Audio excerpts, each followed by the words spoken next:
السلام علیکم ورحمۃ اللہ وبرکاتہ۔ حضرت ابو شریح سے مروی ہے کہ رسول اللہ صلی اللہ علیہ وسلم نے فرمایا، واللہ لا یؤمن، واللہ لا یؤمن، واللہ لا یؤمن۔ قیل ومن یا رسول اللہ صلی اللہ علیہ وسلم؟ قال الذی لا یأمن جارہ وبوائقہ۔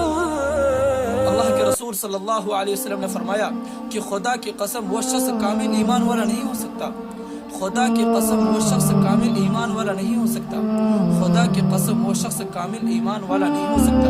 کہا گیا یا رسول اللہ کون سا شخص کامل ایمان والا نہیں ہو سکتا؟ اللہ کے رسول صلی اللہ علیہ وسلم نے فرمایا کہ جس شخص کا پڑوسی اس کی شرارتوں سے محفوظ نہ ہو۔ اس لیے میرے عزیز دوستو، پیارے بھائیوں، ہم تمام کے لیے ضروری ہے کہ ہم اپنے پڑوسی کا بہت اچھا سے خیال کریں، ان کو تکلیف نہ دیں، اگر جو غیر ہی مسلم کیوں نہ ہو، یہودی، نصارہ، عیسائی کیوں نہ ہو۔ اللہ تبارک و تعالی اس حدیث پر ہمیں بھی اور آپ حضرات کو بھی عمل کرنے کی توفیق عطا فرمائے۔